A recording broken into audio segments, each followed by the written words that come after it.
It's the night after the Bash of the Beach 2004. What does Monday Night Raw have in store? So, as we sit here on 6/28/2004 in the Richmond Coliseum in Richmond, Virginia. I like it.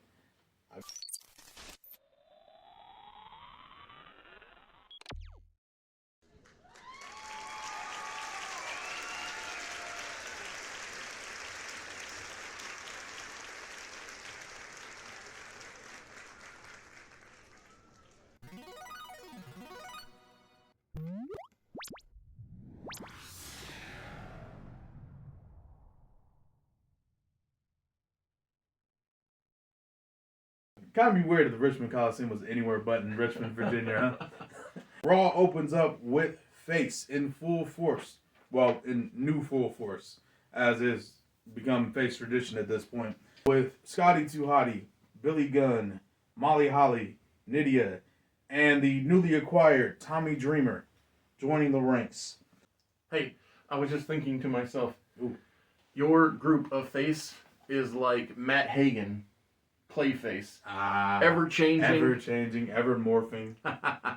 That honestly, phenomenal analogy because anybody can be Face. You know, really, it is a me and you could be Face. That's you know correct. In fact, we are Face. We are a part of the encouragers. I like it. That support the comrades in this fully appreciated faction. Can't believe I was able to actually slide all that in. I'm not gonna lie. I had no faith in myself when I started that sentence. But yes, they're out to celebrate Tommy Dreamer as a new addition to the group.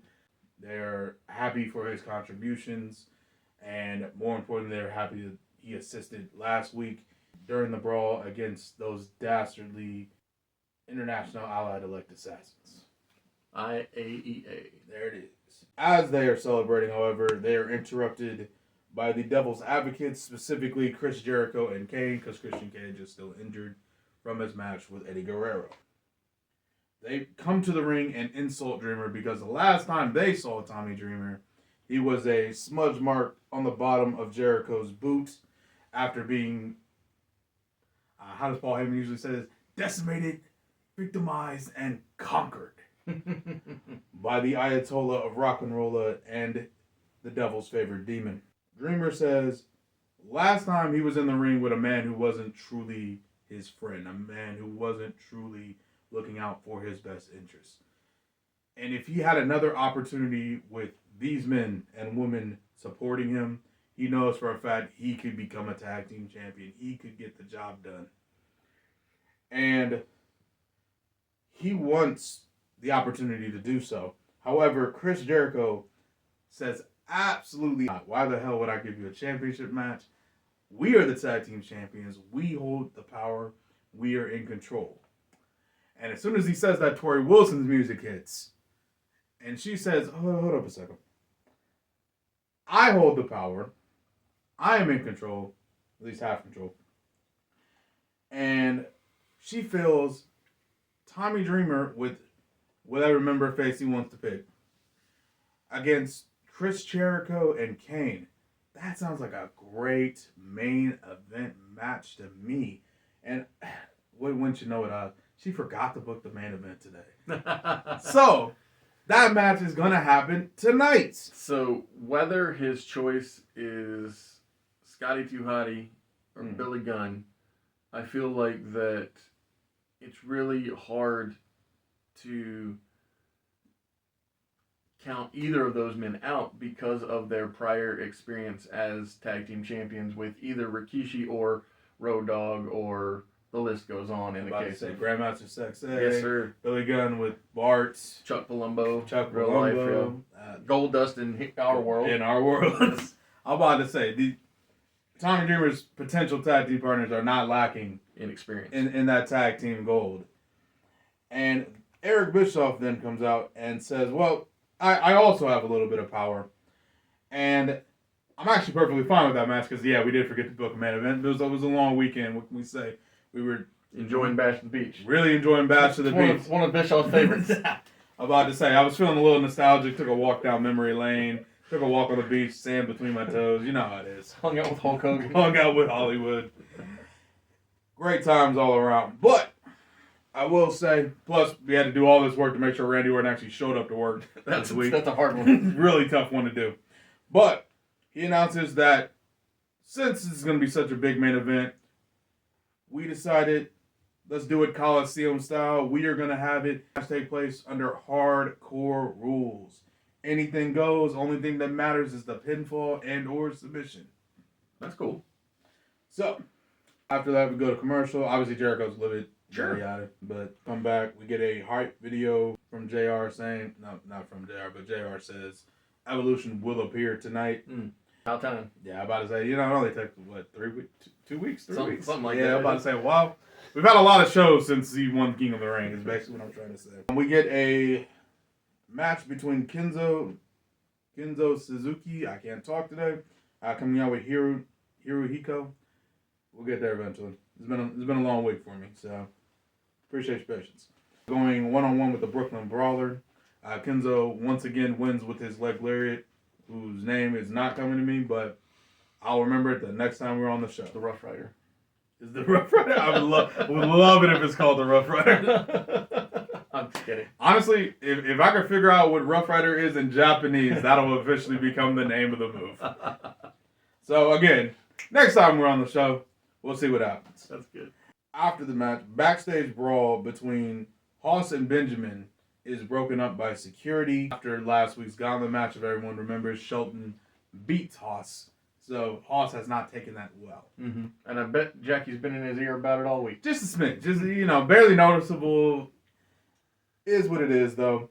Benjamin Hoss is furious about Shelton beating him last week, costing him the opportunity to be a double champion, which, now that I'm thinking about it, I don't think either one of us have done.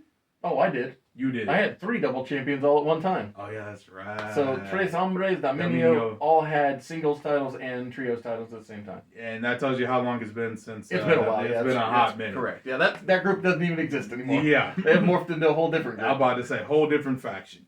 But yes, so it's happened on SmackDown. I don't think it's happened on Raw. Correct. So, one day, who knows? Yeah. But for now... I was actually trying my best not to even give the illusion that I would have a double champion as the reason I took the fast-paced title off of Edge going into Bash at the Beach, because I was like, I had that run for a hot minute. I'll not even pretend I'm doing it again. Yeah. I'm about to say, you gotta at least give it a little bit of time, let it breathe. Exactly. Because to be fair, I love double champions. It's a really cool concept, and it's always visually stunning. Yep. Shelton, of course, yells back at him that U.S. title belongs to him, and he was cheated out of it. And that even on his worst day, he is still better than Charlie Haas. Mm.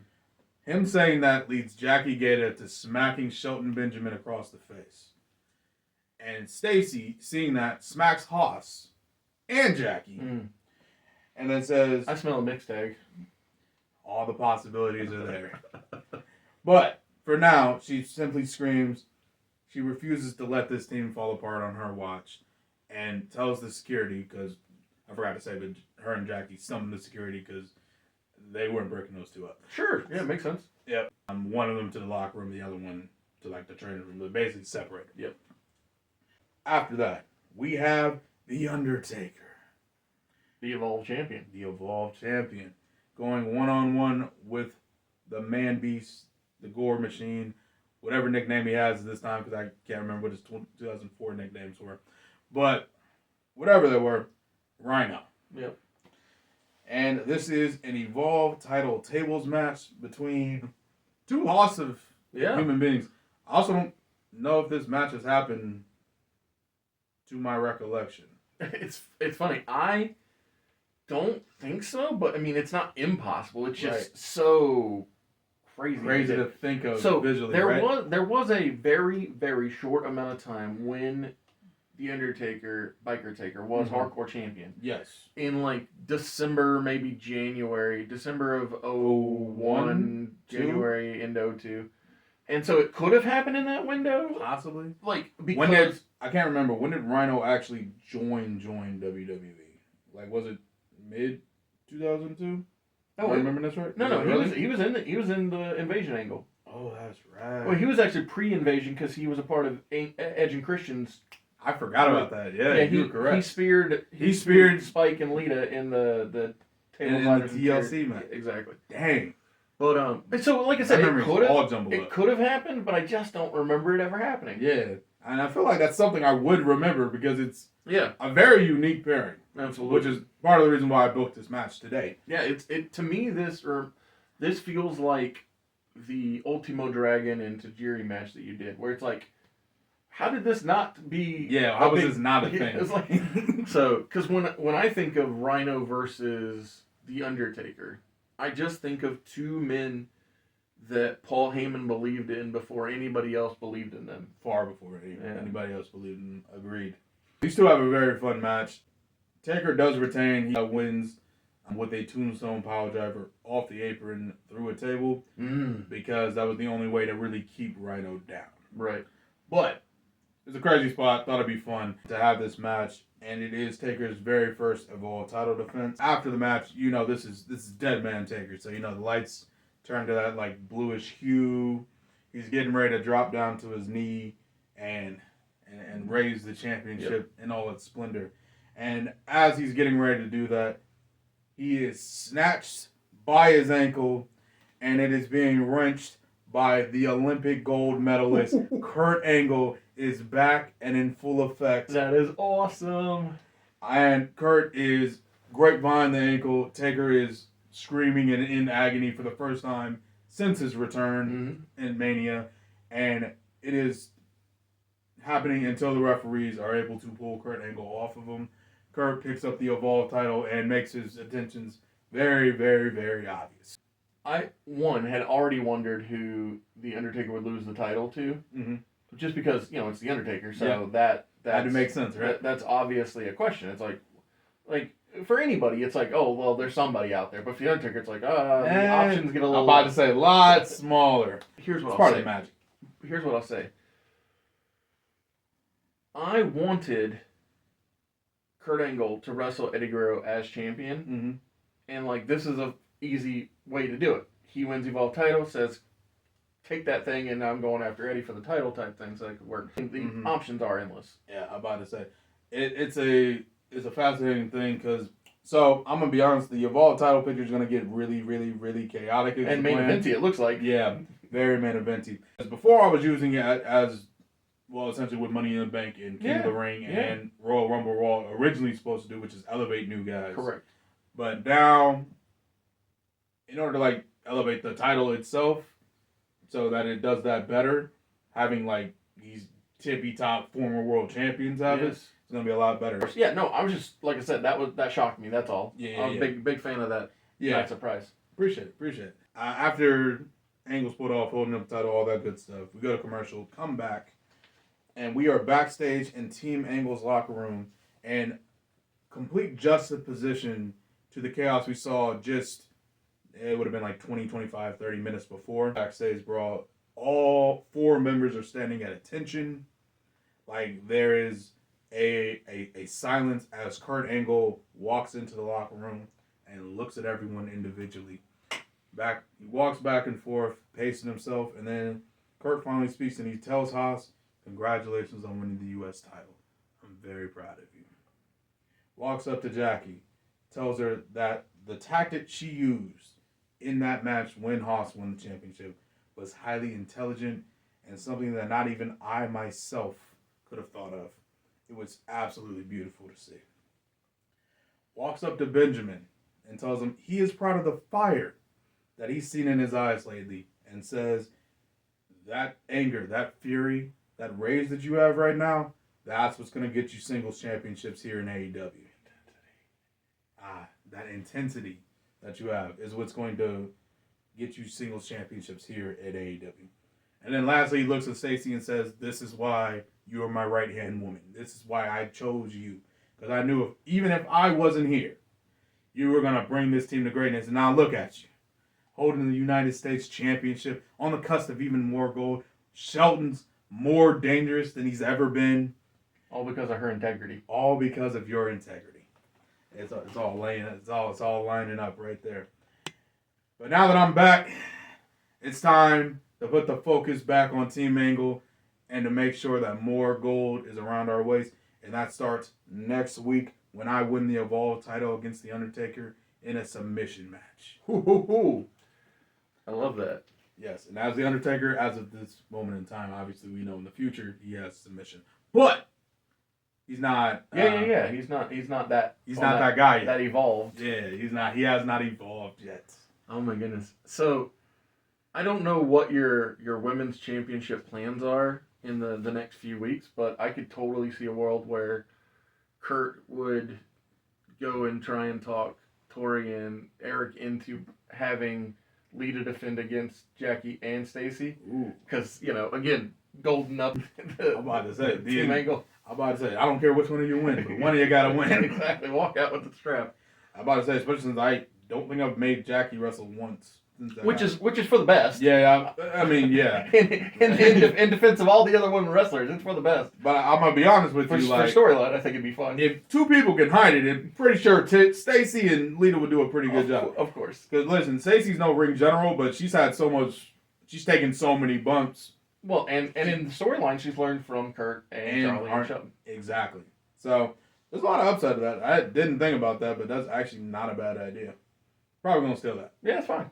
So, next up we have, it's the main event match, but not the main event segment because Orton's going to come out. Yep. But Evolution is a mystery. I forgot the lyrics now. Damn. I was going to keep it going. But yes, Evolution is indeed a mystery. But it is Chris Jericho and Kane versus Tommy Dreamer and his selected partner, Billy Gunn. Nice.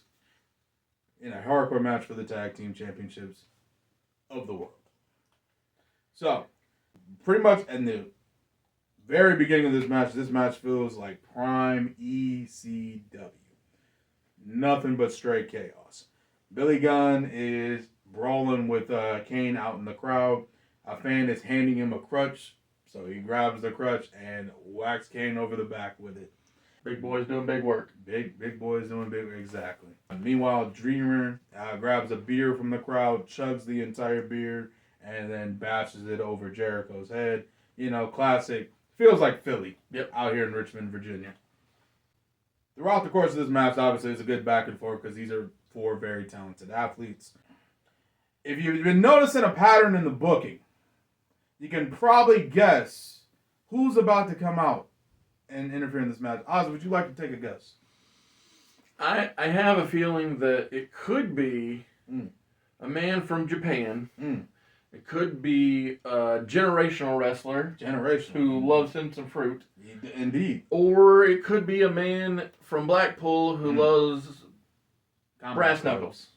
Combat clubs. Yeah, combat clubs. That's good. That's rolling, right? Yeah, that's good.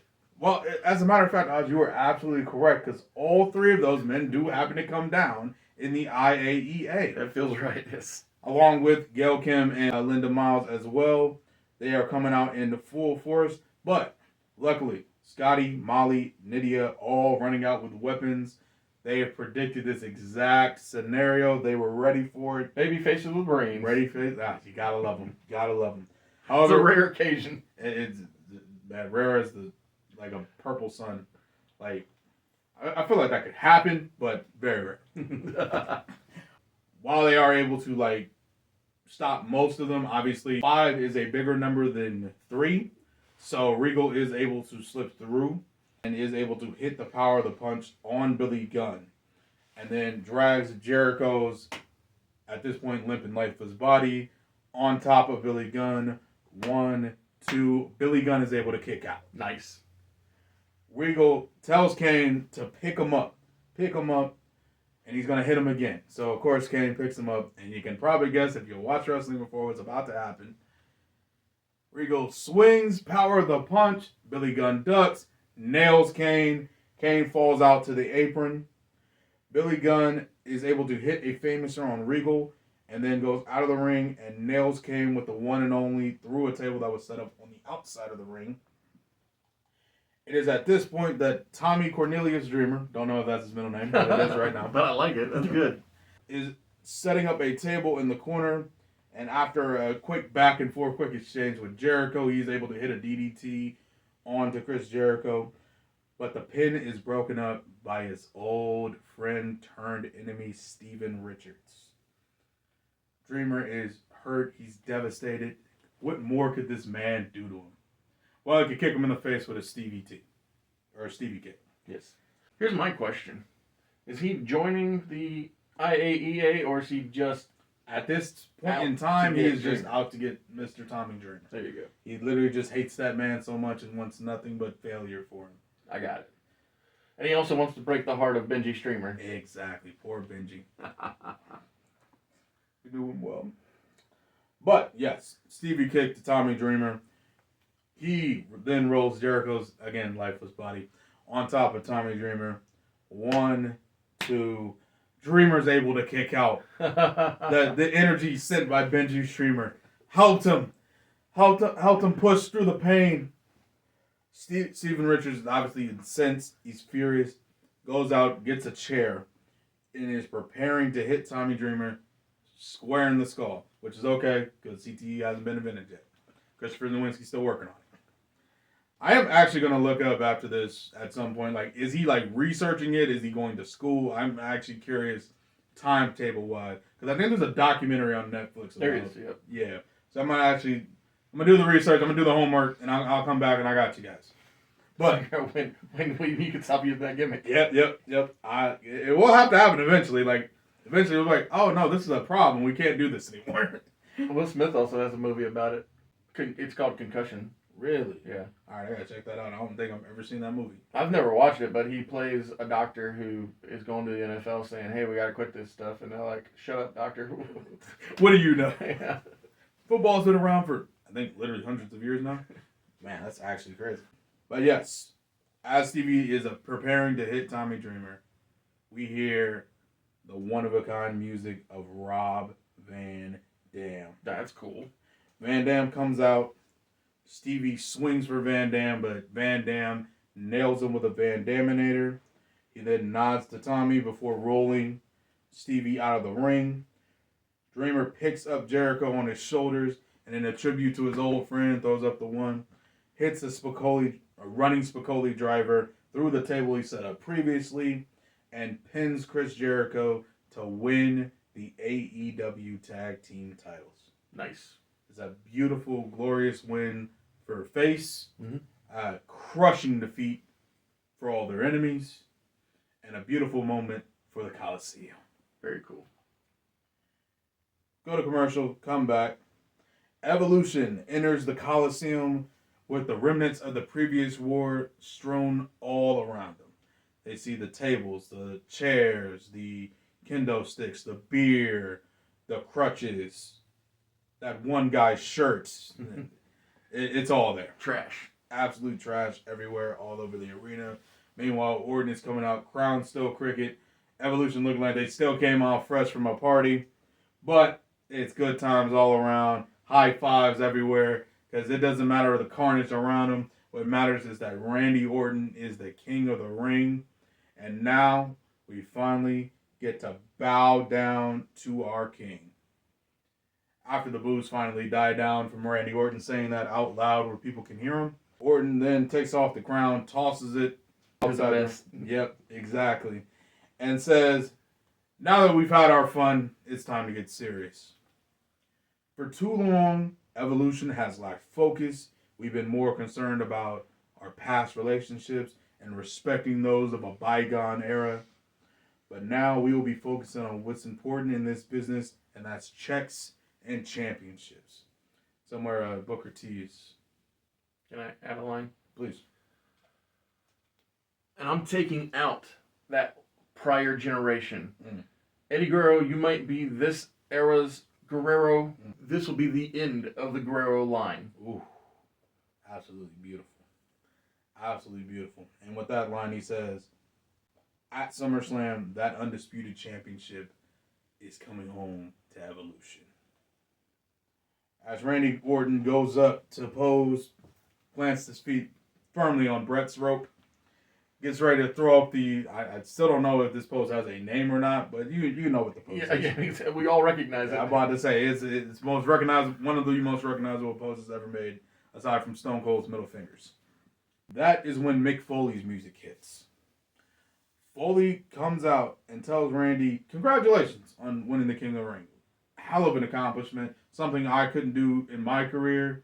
Hell, the only other guy in this arena that's won King of the Ring is that guy, Triple H. King of Kings. And while the match he had with Gene Ole Dinsmore was absolutely phenomenal, probably one of my favorite matches that I've ever seen personally. The match you had to get to that match wasn't exactly on the up and up. Wasn't exactly something I could say with all my heart and soul that you earned. In that match with Shawn Michaels, you not only cheated to win, you had outside help. And I feel that it's almost like Hunter won 2 King of the Rings. It's almost like he won a second King of the Ring. And since you and Hunter are so friendly now, and since Hunter is just as much responsible for that victory against Shawn Michaels as you were, let's test that bond and friendship you have with Triple H at No Mercy. You might be the King of the Ring, and that's a title that no one will ever be able to take away from you. But as far as the SummerSlam main event, that'll be determined when it's the Heartbreak Kid Shawn Michaels versus the Legend Killer Randy Orton versus the Game Triple H. Winner of that match will have the SummerSlam main event. At No Mercy. I don't know if I said No Mercy. You did. All right, perfect. Yeah, no, that's good. That's accurate. I like it. And we go off the air with Randy Orton throwing the biggest temper tantrum of his career. Well, yeah, he in one moment thought he was main eventing SummerSlam, and the next, there are questions abounding. Thank you for being here at Mr. Super Oz. This video is going out, and this channel only exists because I, Oz, founded Gamble Comics, which first release was Everlasting Survivors, a 68-page graphic novel called All Day Long. Available now. Follow the link in the description that will take you to gamblecomics.com. While there you can get hats, shirts, posters, much, much more. But most importantly, the story itself. Ain't it the truth? But tell me, what's happening on SmackDown, Oz? So, this week's SmackDown, on July 1st, 2004, we are coming to you from Fayetteville, North Carolina, at the Crown Coliseum. Two Coliseums in a row. What a dope name for I know, right? The Crown Coliseum is a good name. So this show opens with a recap of Bash at the Beach. This montage of the action, it shows off Lance Storm taking on all of the Iron Addicts. It shows off the chaotic Chamber of Horrors match, but it closes out the package showing Gene Ole Dinsmore losing to Eddie Guerrero, and the package fades out, and we see Gene Ole Dinsmore in the back talking, and he says, in this promo, he says, like Icarus flying too close to the sun. Can't wait to hear where this analogy goes. I didn't finish the thought. I got you. Like Icarus flying too close to the sun, I got cocky. Well, yeah, basically, that's the general point of this, is that Dinsmore believed he could, on this past Sunday, become undisputed champion. But regardless of the outcome, I am still the most excellent Lord of the Ring, and I cannot be slain. We then hear from Taz and Michael Cole, and they say we will get an update on Edge, and we'll get that on this day. We will see clearly. And so after Taz says we'll get an update on Edge, Cole says we're going to hear from the undisputed champion Eddie Guerrero here tonight. After that whole catch-up and tease, we hear JBL's music play. But no JBL comes to the ring. Ooh.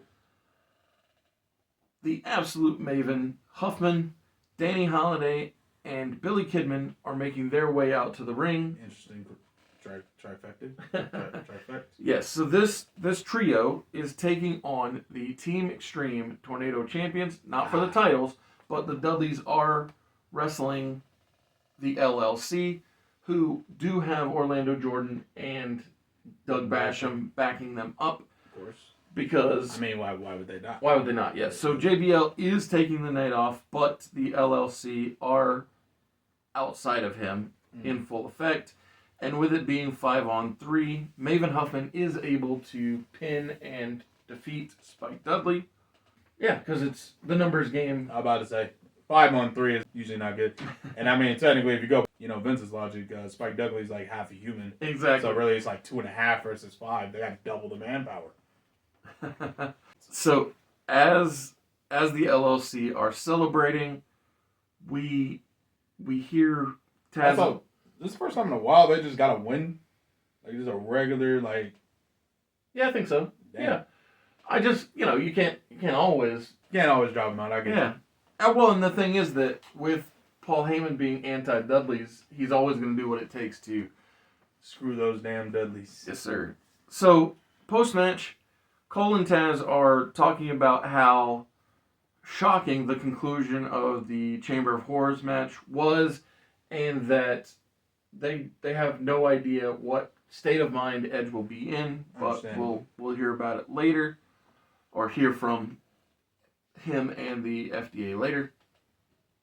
Out comes the Masters of Discipline, Muay Thai Yang, Akio Sakota, and Kung Fu Naki. They are taking on the newly larger and more determined than ever Federación. The bigger, badder, more dangerous version of Federación. Yes, sir.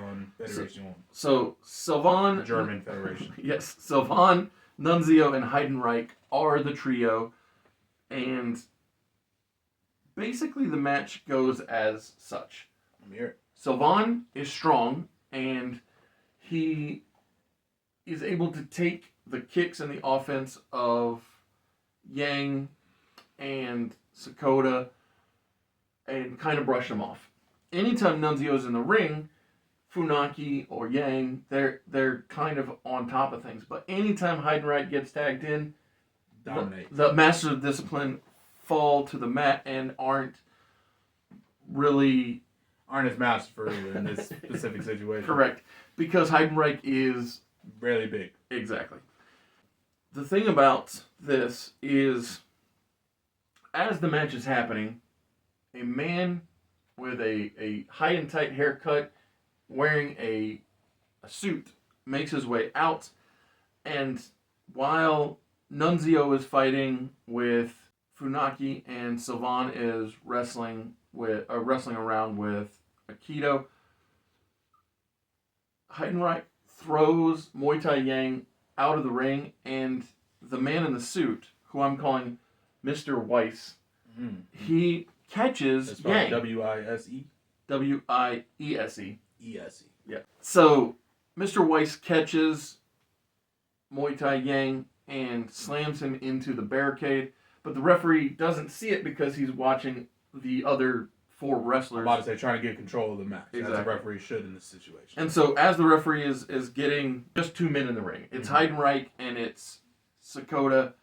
Heidenreich is able to pin and defeat Aikido Sakota, but as Federación is leaving, Mr. Weiss comes in and destroys Kung Fu Naki and Aikido Sakota.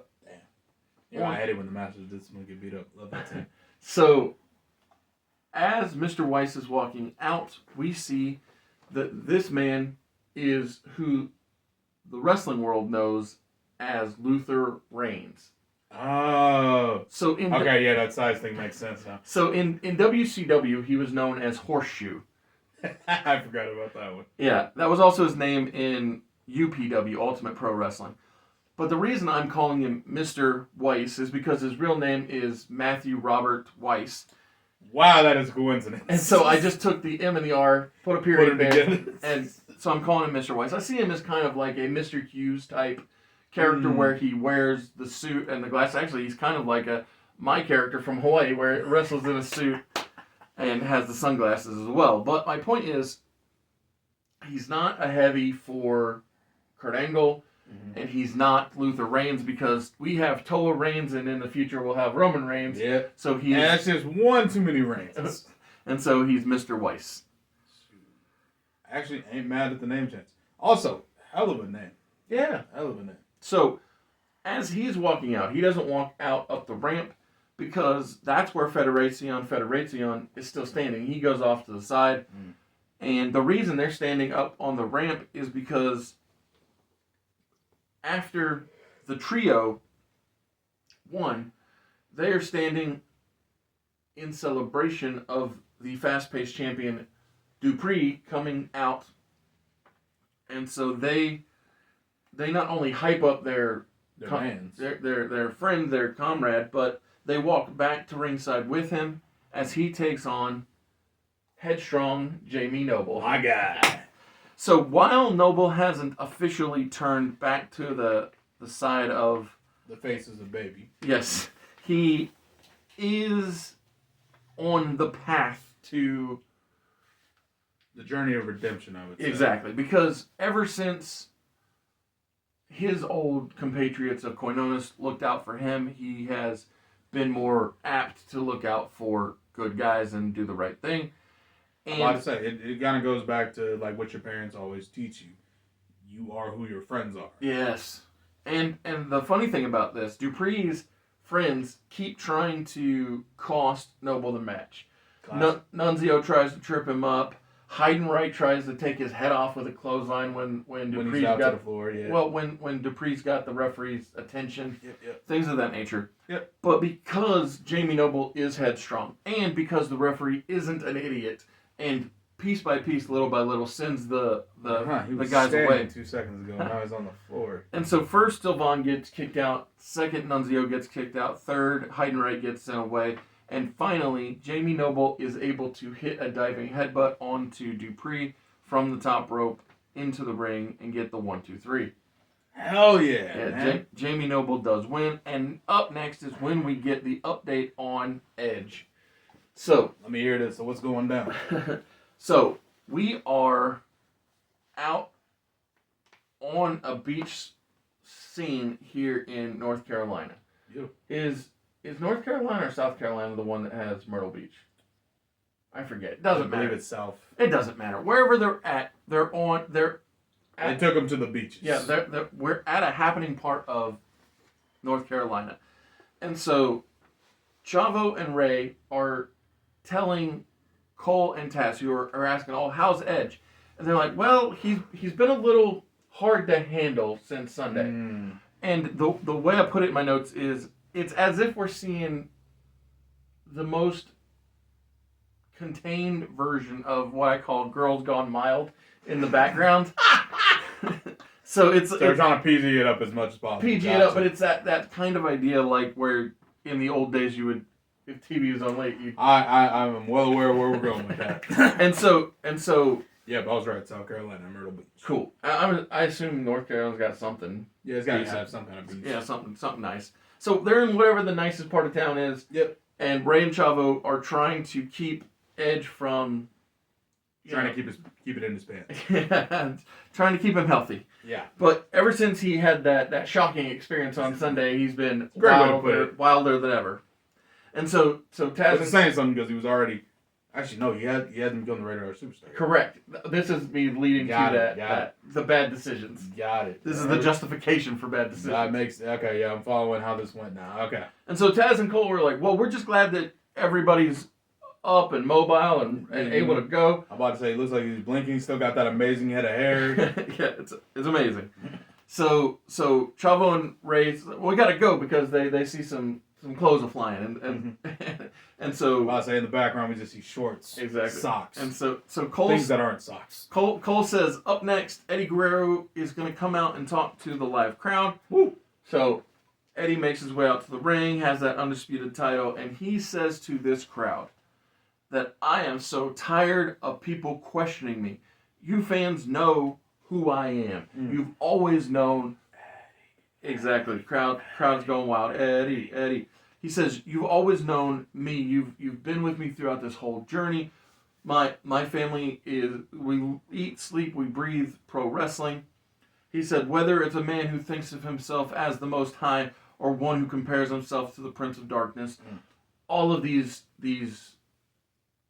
Figures. think that they know me better than you know me.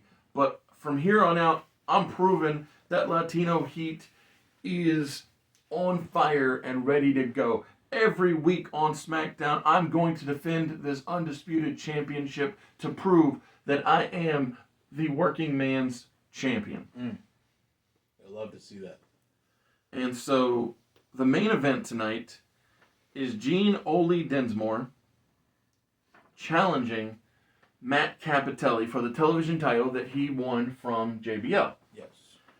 And I just got to talk about how much that I'm a fan of what I've done with Matt Cappotelli. Yes. Former Team Extreme champion with Zach Gowen and Spike Dudley. Yes. Former Cruiserweight champion. Damn. And now current television champion. Hell of a run. This is way better than what he did in real life. Correct. So mostly he was on Heat and Velocity.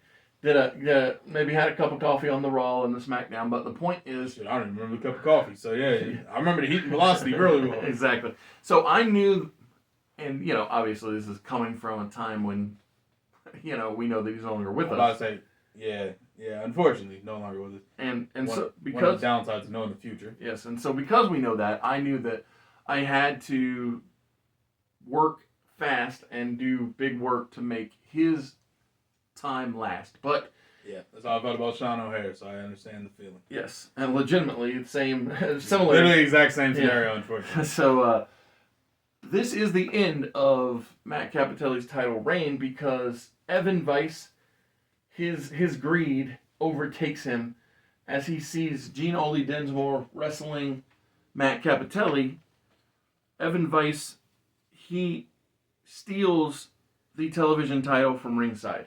Wow. And as he's trying to get bastard. As he's trying to get away with the title, Cappotelli rolls out of the ring. They're fighting for the title, and Weiss hits him in the head with it. But then he's like, oh, I don't know what to do, and he just rolls Cappotelli into the ring and runs off with the title. Gene Oli Dinsmore goes up to the top, hits a big elbow like Savage himself. Savage style.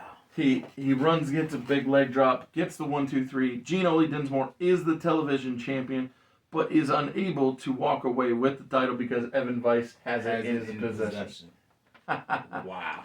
The irony. Finally achieving part of the, I would say part of the prophecy. Yes. And yet not even being able to revel in it. Yes, sir. Yeah, that was fun. Shit. Good stuff as always. Appreciate you. See ya!